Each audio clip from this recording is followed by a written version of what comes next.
Ahora bien, dentro de lo que es las funcionalidades del registro de los proyectos en el SISIN, el diagrama que les mostramos representa las dos cualidades o las dos características que van a tener los proyectos de inversión pública para ser registrados en el SISIN. Vale decir, tenemos los proyectos de continuidad y los proyectos nuevos.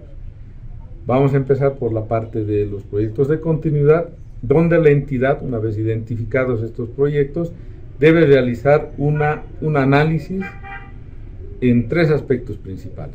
Uno, que si los dictámenes de los proyectos referidos al plazo de los mismos se encuentran habilitados mínimamente para la gestión 2023. El segundo aspecto es el costo de los proyectos, si estos obedecen a la situación actual de los proyectos, ya sea que hayan subido o hayan bajado de costo, y verificar que estos proyectos se encuentren en la etapa de inversión correspondiente a los mismos.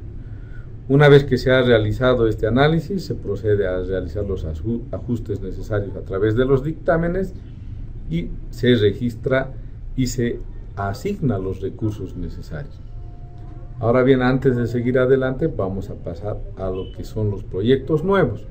Los proyectos nuevos, una vez que se registren en el sistema de inversión que es el SISIN, estos van a emitirse a través de un dictamen de proyecto.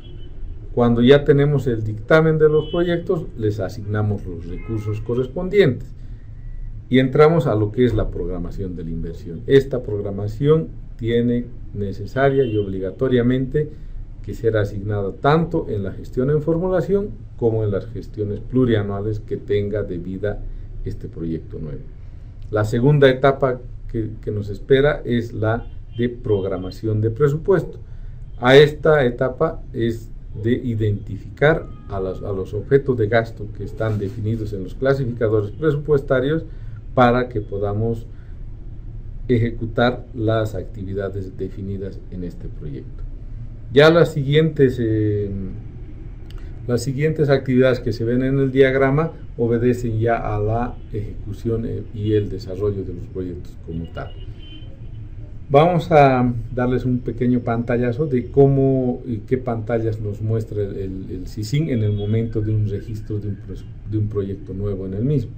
Para ello, una vez habilitada la gestión, vamos a buscar el icono que se encuentra en la parte superior izquierda de la presentación, que hace referencia a un nuevo proyecto. Cuando se haga clic en este icono, nos va a desplegar la pantalla que se está viendo, donde nosotros vamos a primero nombrar el proyecto, con los tres aspectos que ya les habíamos mencionado que requiere el sistema: una acción, un objeto y la localización, dónde va a estar localizado el proyecto. La combinación de estos tres aspectos se denomina el nombre formal del proyecto como tal. El sistema tiene la flexibilidad de también poder registrar un nombre original, pero esto simplemente es para especificar si este nombre formal que requiere el SISIN Web guarda relación con el documento mediante el cual se está financiando la ejecución de este proyecto. Es simplemente para eso el tema del nombre original. Luego vamos a identificar qué tipo de inversión es, si es un proyecto capitalizable o es un proyecto no capitalizable. El siguiente paso es definir en qué localización se va a ejecutar el proyecto. Este puede ser rural, urbana o una combinación de ambas, ¿no? El siguiente paso es identificar la fecha tentativa de inicio de ejecución del proyecto y la finalización del mismo. Para ello, una vez identificados estos datos alimentados, se procede a grabar y nos vamos a lo que es el siguiente paso, que es ya alimentar al sistema con lo que es la problemática, la ubicación, el objetivo y todos los aspectos que deberían ser más que todo un resumen de lo que tenemos nosotros en el estudio de diseño técnico de preinversión, en el caso de que estemos registrando en la etapa de ejecución, o los datos que nos va a brindar el informe técnico de condiciones previas si vamos a ir en la etapa de preinversión. Aquí es importante recalcar que hay que saber identificar bien lo que es la etapa del componente. Si vamos a necesitar el estudio, nosotros necesariamente debemos referirnos a la etapa de preinversión. Y si ya contamos con el estudio, vamos a irnos a la etapa de ejecución que ya nos permite hacer la implementación del mismo. Ahora bien, dentro de lo que son las funcionalidades del SISIN, debemos hacer referencia que estas nos permiten hacer el registro de los proyectos, la elaboración de los dictámenes de los mismos, la asignación de recursos por fuente de financiamiento, la programación de la inversión plurianual, también referida a las fuentes necesarias para esto. Los clasificadores, estos hacer referencia que los clasificadores obedecen a una combinación entre lo que son los requisitos de del PEDES como tal, que hacen referencia a los diferentes aspectos tomados en cuenta, como los ejes, el programa, el proyecto y la actividad. Estos se van a combinar con la estructura programática definida ya en las directrices presupuestarias, que van a salir haciendo referencia a qué partidas, y el término de catalogación de proyectos simplemente hace una obediencia a la interconexión y a la migración de la información del SISIN al SIGEP. También dentro de las funcionalidades existe el seguimiento físico y financiero para lo que es los proyectos de inversión pública. También tenemos la funcionalidad del cierre de la ejecución mensual, que está definida ya en la normativa vigente, a la cual tienen la obligación las entidades públicas de remitir hasta el 10 de cada mes del ejercicio cerrado. El cierre de los proyectos y el cierre presupuestario. Aquí hay que hacer tres puntualizaciones muy importantes. El código SISIN de los proyectos equivale a nuestro número de cédula de identidad. Esto quiere decir que esta no se puede repetir, no va a haber proyectos que tengan el mismo código. También vale la pena decir que no se puede confundir el código QC con el código SISIN, que obedecen a dos sistemas totalmente diferentes. Y recalcar que los proyectos prioritarios para su registro en el presupuesto de inversión pública son los proyectos de continuidad. Ahora pasamos a lo que es un aspecto muy importante dentro de lo que es el proceso de formulación, que es el análisis del control de costos. Este análisis del control de costos lo podemos mostrar en la gráfica. Es una línea de tiempos que obedece al periodo de ejecución del proyecto como tal, que tiene un inicio y un final. El control de costos del SISIN, ¿qué es lo que hace? Nos controla que el costo total del proyecto esté distribuido en toda la duración del mismo. Para ello, en este proceso de formulación, las entidades públicas deben realizar el siguiente análisis. El primer aspecto es velar y verificar la información registrada como ejecución acumulada desde que se inició el proyecto al 31 de diciembre del 2021. El segundo parámetro que deben analizar es cuánto han registrado para este proyecto en la gestión 2022 y cuánto necesitan registrar en la 23 y en las posteriores gestiones que tiene de vida este proyecto. Dentro de todo estos pasos de análisis que deben realizar, se debe tener especial énfasis en lo que es la gestión 2022. Para ello, de acuerdo a las directrices de formulación presupuestaria, se debe realizar un análisis físico-financiero con corte al 31 de julio de la gestión vigente, es decir, al 31 de julio del 2022. Esto nos va a ayudar a poder verificar la ejecución y contrastarla con la ejecución programada que teníamos nosotros al inicio de esta gestión, y verificar y analizar y registrar el nuevo cronograma de ejecución de los proyectos haciendo énfasis en cuánto realmente vamos a poder ejecutar en esta gestión y poder reprogramar el saldo en las gestiones siguientes.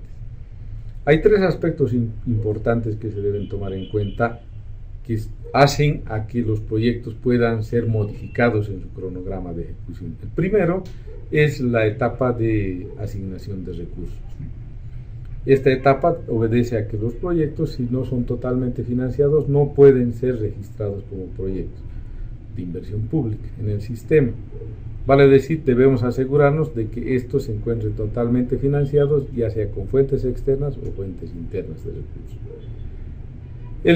La siguiente etapa que puede afectar en el cronograma de ejecución son los diferentes procesos de adjudicación y contratación.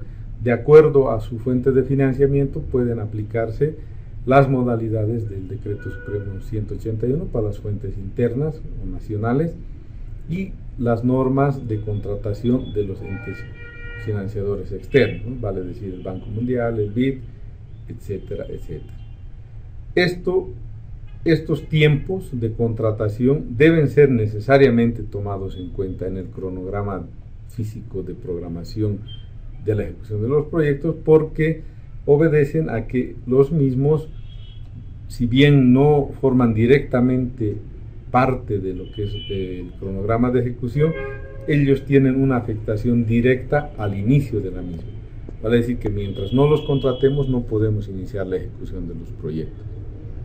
Otro de los aspectos que obedecen y hacen variar los cronogramas de ejecución es justamente en la etapa de ejecución cuando realizamos contratos modificatorios, órdenes de cambio y otros instrumentos que nos permiten la norma.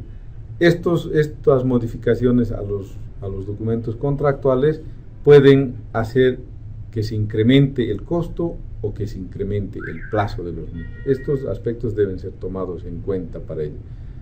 Una vez concluido este análisis, el SISIN les ofrece las herramientas de modificación y ajuste de estos parámetros con los documentos denominados dictámenes. Estos dictámenes tienen el carácter de declaración jurada, por eso son exigidos que sean firmados por la máxima autoridad ejecutiva de la entidad. Existen las diferentes clases de dictamen. El primero es el dictamen de inicio de etapa, que es cuando nace nuestro proyecto, ¿no? El siguiente dictamen habilitado en el SISIN es el dictamen de cambio de etapa. Este nos va a permitir hacer un cambio de etapa de la preinversión a la ejecución, nunca inversamente. Estas dos etapas son secuenciales dentro de la inversión pública en el Estado. El siguiente dictamen es el cambio de costos. Este nos va a permitir o incrementar o decrementar el costo inicialmente programado para el presupuesto. El siguiente dictamen es el que hace referencia al cambio de fechas. Este también nos va a permitir o ampliar el plazo de ejecución o reducir. Una combinación de los mismos, existe un dictamen habilitado que hace los cambios en fechas y en costos. Otro de los dictámenes habilitados es el cambio de autoridad. Esto obedece a los diferentes cambios de responsables de la entidad durante la temporalidad. El dictamen de cambio de nombre original obedece a lo que ya les mencionaba líneas atrás, referido a que este va a permitir identificar con mayor claridad y relacionarlo con el documento con el que está siendo financiado. Este dictamen va a aclarar eso, no va a cambiar el nombre formal con el cual ha sido registrado inicialmente el proyecto.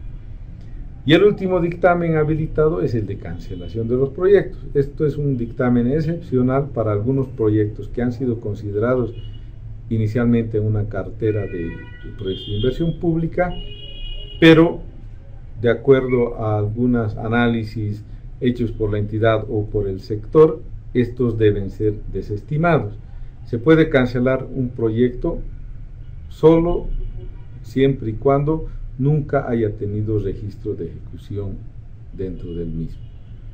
Ahora bien, para mostrarles gráficamente un poco cómo reporta el sistema del CICIN con respecto al análisis de costos. Les mostramos en pantalla el registro de un proyecto, esta vez referido a un proyecto de ampliación de un sistema emisario de Punchucollo. Este nos muestra que tiene un inicio en agosto del 21 y va a terminar en mayo del 23. Para este proyecto solo se ha registrado un dictamen de inicio de etapa. En el siguiente ejemplo vamos a ver que estos cambios que ustedes van registrando en fechas, en costo, todos van quedando registrados en lo que es el sistema, como un seguimiento histórico a los cambios, ¿no? Aquí en pantalla vamos a ver lo que es el control de costos como tal. Si podemos ver en el inciso A, el proyecto, después de su estudio, nos dice que que necesita 15.1 millones para ser ejecutado.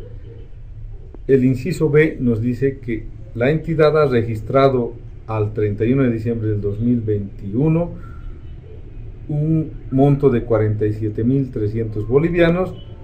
En la gestión 2022 ha registrado un presupuesto de 6 millones. Sumados estos dos montos, nos va a dar el monto distribuido, que obedece al rango de 8.1 millones. Pero contrastando con el costo total del proyecto, como les mostraba la línea de tiempos anteriormente, el costo del proyecto es de 15.1 millones. ¿Esto qué quiere decir? Que debe estar distribuido tanto en la gestión 2021, 22 y 23, que son el periodo de duración de este proyecto. Si la entidad no realiza estas acciones, el sistema no le va a dejar registrar este proyecto en el anteproyecto de formulación presupuestaria. En el siguiente ejemplo les mostramos un proyecto que haya obedecido a dos cambios sustanciales dentro de lo que es el mismo, un cambio de costos y un cambio de fecha y costos, ¿no? Como les dije, aquí el sistema va registrando todos estos cambios que han sido alimentados por la entidad. En este caso, el proyecto tiene una fecha de inicio a junio del 2021 y una finalización a octubre del 2022. Ahora bien, este ejemplo tiene la particularidad, si lo podemos ver en pantalla, que este proyecto ha sido registrado con un monto, con un costo de 72.3 millones. Al cierre de la gestión 2021 ha tenido una ejecución de 43.9 millones y la entidad ha registrado 35.8 millones para el presupuesto de la presente gestión. Ahora, ¿cuál es la dificultad? Si sumamos la ejecución acumulada más el presupuesto registrado en la gestión 2022, este sobrepasa en 7.4 millones al costo total del proyecto. Esta es una primera alerta que les va a permitir identificar el sistema para que ustedes puedan realizar el ajuste necesario. Aquí vamos a hacer dos análisis. Uno es si el registro de la ejecución acumulada al 31 de diciembre es la real o es que hemos obviado o omitido alguna reversión que se haya hecho al final de gestión. O puede ser que el proyecto haya sido inyectado con mayor cantidad de recursos y obedezca a que debamos hacer un dictamen de cambio de costo. Muy bien, ahora vamos a pasar a lo que es la programación plurianual física y financiera. Para ello, el BICE tiene, más que directrices, una recomendación que hacerles. Como les habíamos mencionado antes, el estudio de diseño técnico de preinversión nos va a dar varias herramientas dentro del proyecto. Una de ellas es el cronograma de ejecución del proyecto, donde se encuentran definidas cada una de las actividades y los periodos que necesita para su ejecución. Este cronograma, una vez monetizado, va a podernos orientar a definir la programación financiera. Por eso es muy importante que vayan haciendo que nazca su programación financiera de una programación física del proyecto como tal, ¿no? Porque este cronograma va a definir las actividades y en la diferente etapa que se encuentra en la ejecución del proyecto. Proyectos en la etapa inicial no necesitan la asignación de muchos recursos porque todavía se encuentran en etapas previas de la ejecución del mismo. Pero ya un proyecto que ha pasado a la etapa de implementación intensiva del mismo, sí va a necesitar la programación de recursos de acuerdo a las necesidades de las actividades registradas en el mismo. Ahora bien, dentro de la documentación que deben remitir como respaldo a los anteproyectos de inversión pública, se debe definir que para cualquier anteproyecto debe ser aprobado con una disposición legal que apruebe este anteproyecto, debe estar suscrito por SUMAE. ¿Qué es lo que necesitamos nosotros como BIDFE en este documento? Que se identifique o desglose el monto asignado para la inversión pública, con la finalidad de contrastar con el registro que tienen ustedes en el SISIN. Esta disposición legal debe ser técnica y legalmente sustentada. Entonces, para ello necesitamos que se remita el informe técnico y el informe legal que ha motivado la emisión de este documento. Además, deben acompañar lo que son las memorias de cálculos con las estimaciones de los recursos y la programación de los gastos. Remitir también los convenios, los contratos de préstamo o la normativa legal que respalden la asignación de los recursos, ¿no?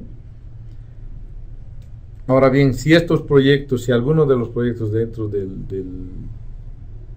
programa de inversión pública o de la cartera de proyectos que ustedes están proponiendo en el anteproyecto, van a remitirse a saldos de caja y bancos, deben remitir los extractos de las libretas o cuentas que contengan los recursos que van a financiar estos proyectos, con un análisis de cuántos tenemos de saldo, cuánto se ha ejecutado al 31 de julio del 2022, cuál es nuestra proyección de ejecución al cierre de la gestión 2022, para poder verificar que los saldos que quedan en estas libretas o cuentas puedan cubrir las obligaciones registradas en la gestión 2023. También, si los proyectos son financiados o cofinanciados a través de convenios intergubernativos o interinstitucionales, estos deben ser adjuntos, velando que la vigencia de los mismos y el cumplimiento de la normativa vigente en lo que hace a los convenios con las ETAs, ¿no? Ahí tenemos la ley 492 que rige la ejecución de estos convenios y desde cuándo es su vigencia sobre todo. Para proyectos financiados con recursos del Tesoro General de la Nación, debemos adjuntar los 3 instrumentos que tiene para hacer el compromiso de recursos del Tesoro, ya sea la ley, en la cual contiene un artículo asignando los recursos al proyecto, un decreto supremo específico que asigna los recursos, o las notas de compromiso de recurso que emite el Ministerio de Economía y Finanzas Públicas. Es necesario también que todos los proyectos estén acompañados por los dictámenes actualizados emitidos por el SISIN Web, en lo posible en original y suscritos por las autoridades definidas en los mismos. También deben ser remitidos todos los reportes que emita el sistema SISIN Web luego de haberse cerrado el proceso de formulación presupuestaria, es decir, el cierre presupuestario de la formulación. Todos estos documentos deben llegarnos sin falta en el legajo que remitan ustedes al Ministerio. Ahora bien, compartir con ustedes más que errores, algunas prácticas que debemos obviar en el registro de proyectos y en el presupuesto de inversión pública. Está totalmente prohibido el programar parcialmente los proyectos, vale decir que no podemos tener un costo total de un proyecto y solo garantizar una parte con recursos para su ejecución. Se debe velar la integralidad de los proyectos. es totalmente prohibido el fraccionar los proyectos. ¿Qué quiere decir esto? Ya no existen lo que es la fase 1, la fase 2, la fase 3 de los proyectos. Esto no se puede registrar así en el SISIN web. Los otros aspectos es de tratar de no atomizar los proyectos, es decir, buscar un proyecto integral que pueda cubrir la demanda de un área mucho más grande y por ende este proyecto tenga un mayor alcance. Debe verificarse con total puntualidad las competencias y funciones que define la Constitución Política del Estado. ¿Esto qué quiere decir? Un proyecto de caminos no podría ser priorizado por un Ministerio de Aguas, ¿no? y viceversa. Otro de los aspectos muy importantes que se realiza en el análisis de los proyectos que son propuestos por las entidades son los proyectos de fortalecimiento institucional, velando que no se incluya gastos recurrentes o corrientes dentro de lo que son estos proyectos. No se debe incluir proyectos que no cuenten con la certificación de los recursos asignados para la ejecución de los mismos. También es responsabilidad de las entidades públicas el identificar la fuente y organismo financiador específico de acuerdo a sus convenios de financiamiento en función al clasificador presupuestario. Debe velarse con total claridad el registro del costo total del proyecto en los periodos habilitados como inicio y final del mismo. Algo muy importante, las etapas de ejecución de la inversión pública no pueden ser paralelas, estas son secuenciales, es decir, no podemos registrar para un proyecto las dos etapas en la misma gestión, lo que es la preinversión y la ejecución. Una vez que se concluya la primera, recién se va a habilitar la segunda. Otro aspecto muy importante es que no podemos proponer el registro de un proyecto en el presupuesto de inversión pública si no cuenta con los respaldos necesarios, ya sea en la asignación de los recursos, en cumplimiento al reglamento básico de preinversión, que donde dice por tipología de proyectos cuáles son los requisitos que debe contar este proyecto, sobre todo el estudio de diseño técnico de preinversión. Y el siguiente respaldo son si es que vamos a trabajar con saldos de caja y banco o los convenios que estos requieran para garantizar la ejecución del mismo. Bueno, hasta aquí es todo, queridos colegas. Muchas gracias por su atención.